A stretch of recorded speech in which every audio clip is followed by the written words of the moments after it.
Quade, you know, you've been hunting for a long time right now. You used to hit the sauce pretty hard, I heard, you know. Flunked out of school.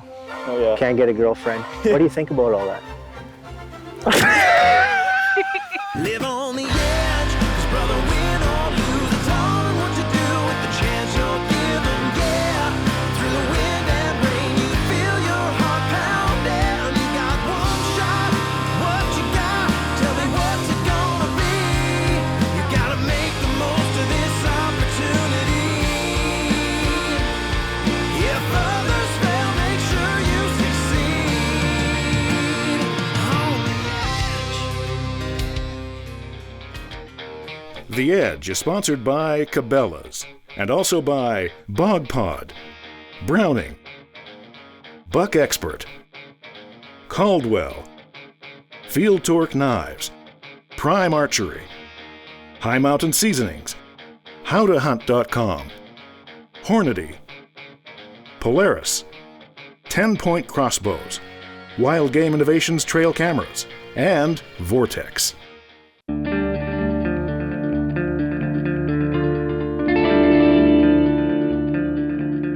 So here we go, 2015 elk hunt, South Central Alberta. Very good friend of mine, has a huge ranch down right on the river valley, and been having some really good luck over the last 3 or 4 years down there for elk. Steve Ecklund has come to Big Valley, Alberta, but the weather presents a challenge. Day one, we're trying to get in there and set up the tents. It's pouring rain, you know, it's nasty. I mean, especially down there, getting on those back roads, you know, it gets really muddy, and right out of the gates, everything's soaking wet.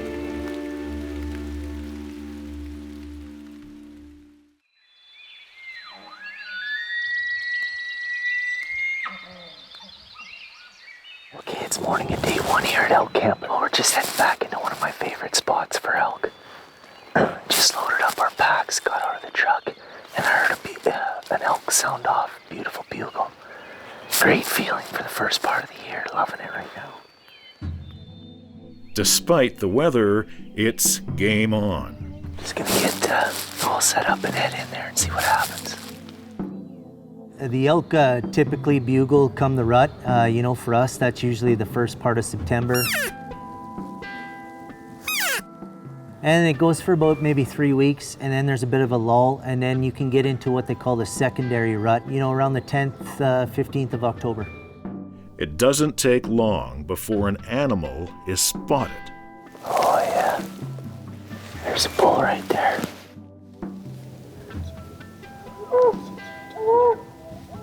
And the elk is calling. Now to decide, move forward? We heard our last bugle of the morning at about 6:45. So what that tells me is they're being pretty quiet, you know. It's you know, maybe a 20-minute, half-hour game. They're coming over these fields behind us here that we walked through. And then they're coming back into the timber and dropping down into the river valley. But it's super early. I figured they'd be out a lot longer than that. You know, time of day, early season hunt, it's still getting pretty hot during the afternoon, so you know, your best times that you stand a chance of success or having some action in the area that we hunt, it's short. I mean, maybe an hour, hour and 15 minutes, and then it gets quiet. The bulls go down into the river valley or into the thick bush, and they bed up for the day, and that's it. You can't move them for anything. Quite a weather shift, you know, really cold, lots of rain. It's rained for the last 4 days straight. This is our first break in the weather. So it's gonna take a little time to figure them out again and get them back to a regular routine, but keep plugging away.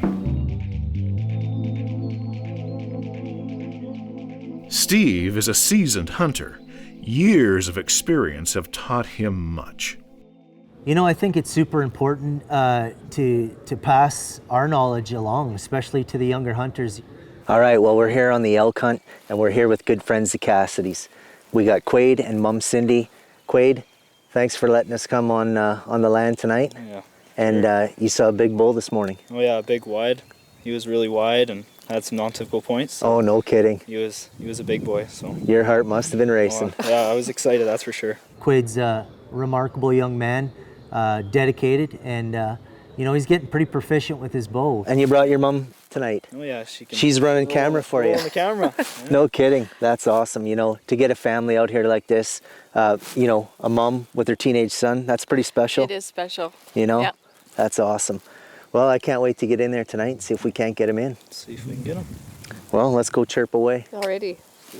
To have them out there and learn a little bit hands-on and what to do with these bulls when they're calling, when they're not calling, responding, not responding. I got the same calls. Oh, it's the hoochie from Primo's.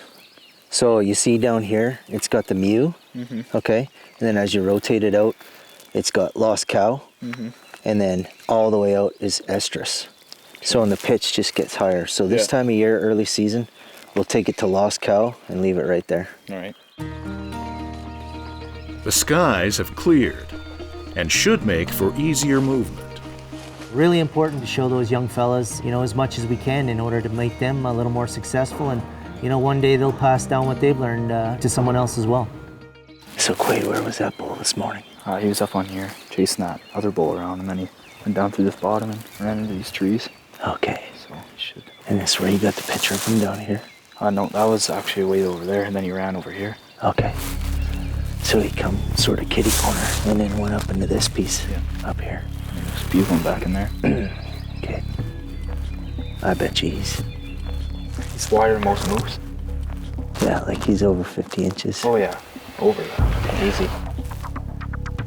Okay, well let's kind of make our way semi that way and then maybe do a few chirps. I wouldn't want to overcall until it gets in the heat of the night because there's no sense in educating them, right? Yeah.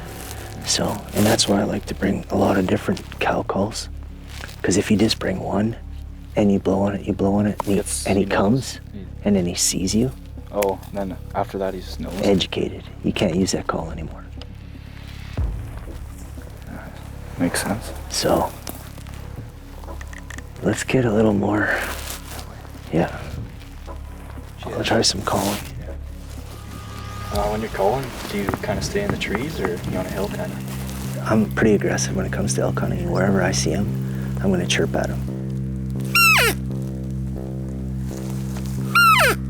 And I use a number of different cow calls. I don't even bring a bugle with me. I'm going to call right at them, then I'm going to take one out of my pocket, and then I'll just call behind me. So it sounds like there's a couple of different cows with their heads turned, right? And then if I can get away with it, I'll immediately move locations about 30, 40 yards. Oh, okay. Now, a waiting game.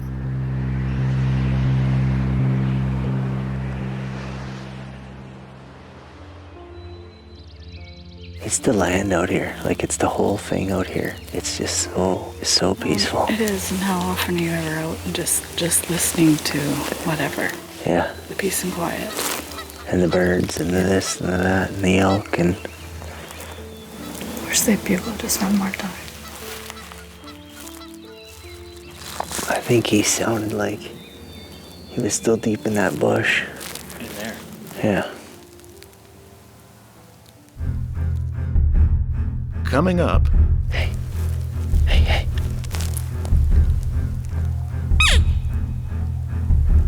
Look at that thing. He is so wide. Steve Ecklund is hunting with Cindy Cassidy and her son, Quade. The trio is in Big Valley, Alberta, Hey. and they're hunting elk. Look at that thing. So we found this super wide bull, and typically, you know, these elk will grow back. This bull, for whatever reason, grew straight out the side of his head. He is so wide. I've never seen anything like it. You know, I'm guessing 70, 80 inches inside spread for sure, just in his antler development. Definitely a very unique bull that I would have liked to put a tag on.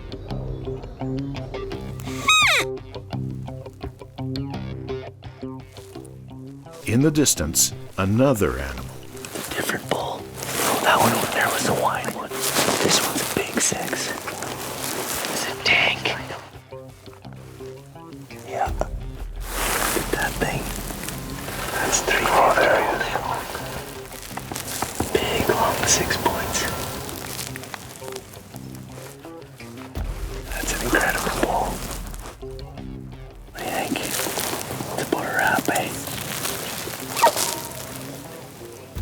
But the day ends without a kill.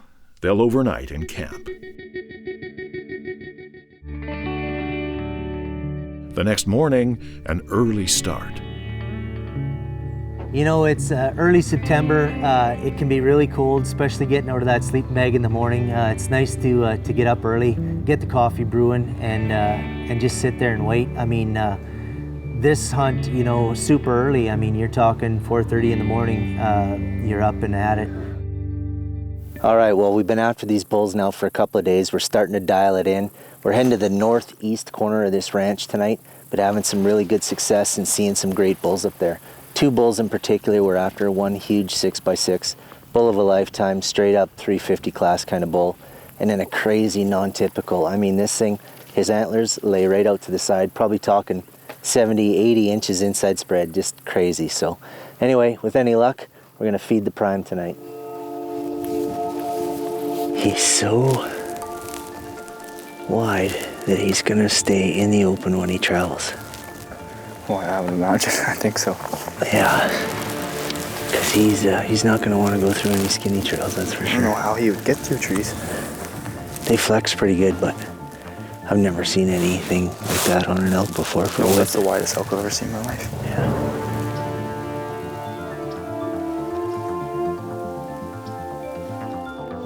I think we got a bull interested in us now. Big pond down here below us. He's not gonna go through it, so it's not a perfect ambush spot, but try not to let perfect get in the way good enough, I guess. Let's change again. Steve and Quade move deeper into the bush. They're hoping to flush out the animal. Holy cow, is he goofy. And he's all messed up, that bull. That's 2 non-typicals we've seen in like 3 days.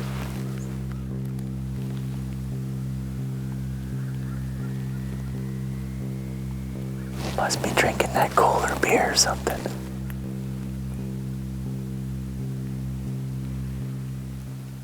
Yeah, you know, so typically it's very difficult as a bow hunter to call in an elk and then get drawn on them. I mean, those bulls are remarkable. They'll come in and pinpoint that exact location, which makes it really tough to get to full draw without being noticed. So what I like to do is I like to call and then quickly retreat or shift positions so that bull comes in from the side and I can at least have an opportunity to get to full draw on him.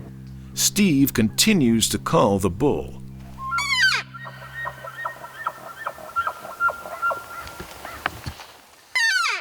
And the bull responds. Here comes this one. What's up? Yeah.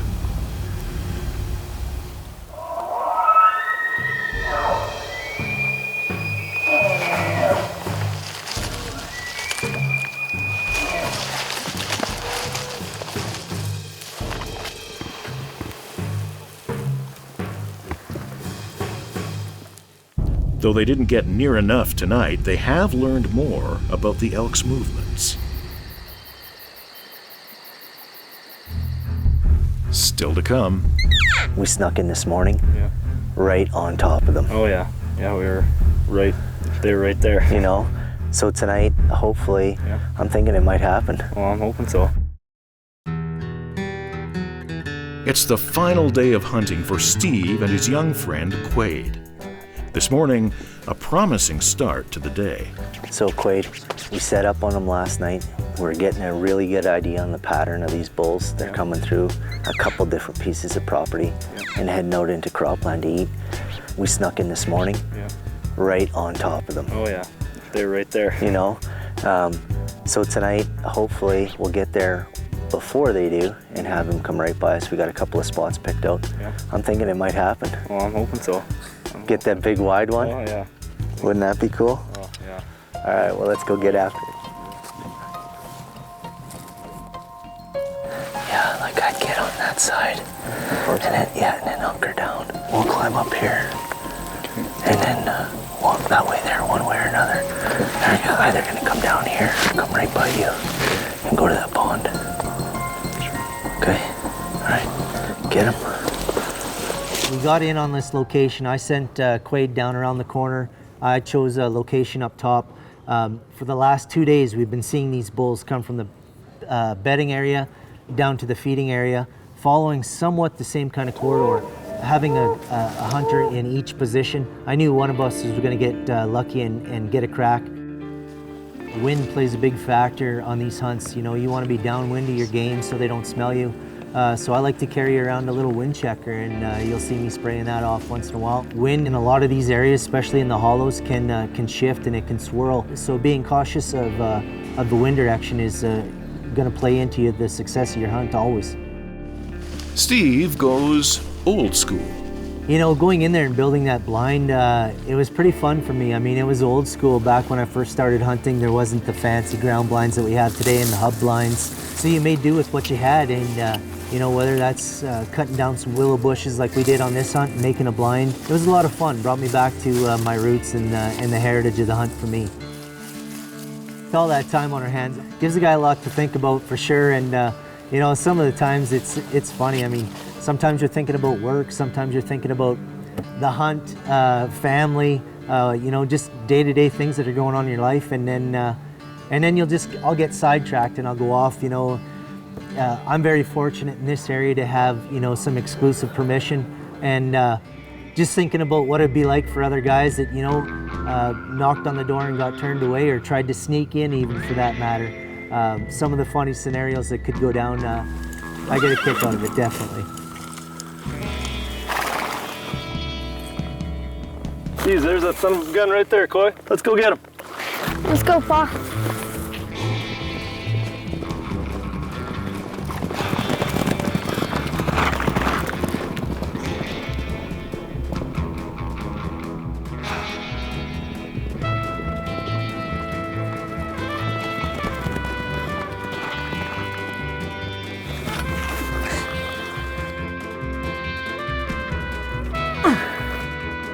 Gotcha.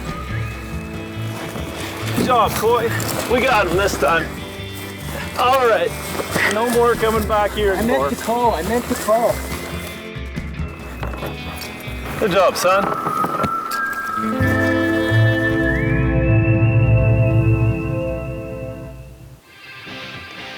Still ahead. Seeing those horn tips come, you know, heart was pounding, it was racing. I mean, I couldn't believe it. And next thing I know, man, he was standing right in front of me. So here we are. I've got the ground blind made, and we're hiding behind it. I got Quade just around the corner, about 100 yards from us. The bulls are in big trouble. We've been watching them for 2 nights now, and next thing I know, I see horn tips coming. Finally, the moment Steve's been waiting for. Seeing those horn tips come, you know, heart was pounding, it was racing. I mean, I couldn't believe it. And next thing I know, man, he was standing right in front of me.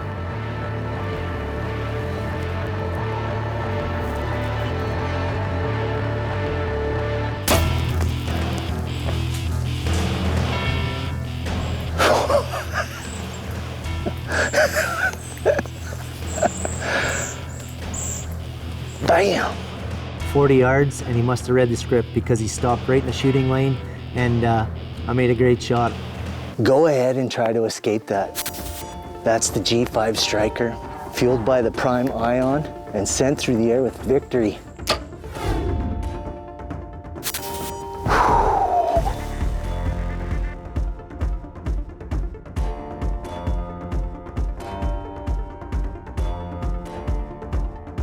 You see him? Yeah, he's right down there in the bottom. Oh, there Right on. Right on the road. Right on, brother. Thank you so much, man. Awesome. Cindy, thank you, dear. Thank you very much. You know, it's phenomenal to get out here and you know, have the support of the locals, and you guys letting me come with you and hunt, and having your mom come with you. I mean, that's you know, it's a family tradition, and it's a heritage that, you know, for me, that's how I grew up. And you know, we put meat in the freezer. You had to, you know. Yeah. And it's just phenomenal to be out here with you too, and can't thank you guys enough. It's awesome. Awesome. Awesome. Yeah, I think that's the one you took the picture of the other day. Yeah, it looks like it, eh? Yeah. There he is, man. What do you think, Quade? Would you have taken that one? Oh, I definitely would have taken that. 1, 2, 3, 4, 5 by 5. And we don't have to pack them out on our backs. Because your mom's here, she said she's gonna pack it out. Right on. And the work begins. Yeah, the work begins. Pay your respects to Mother Nature and the animal you harvested.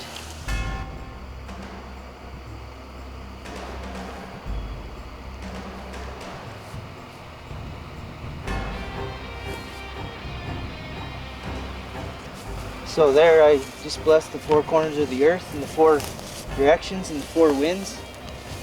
And then I bury it back in the ground and I give back to Mother Nature.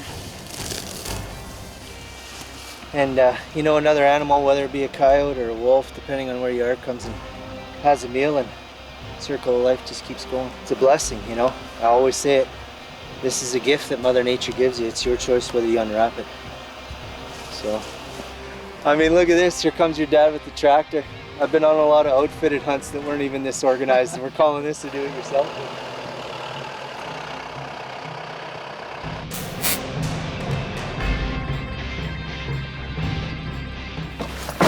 Well, that's it, everybody. A wrap on the elk season 2015. I'm your host, Steve Ecklund.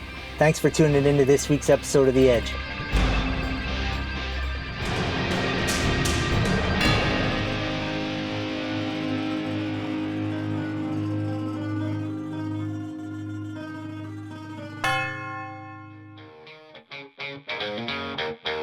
The Edge is sponsored by Cabela's and also by Bog Pod, Browning, Buck Expert, Caldwell, Field Torque Knives, Prime Archery, High Mountain Seasonings, HowToHunt.com, Hornady, Polaris, 10-Point Crossbows, Wild Game Innovations Trail Cameras, and Vortex.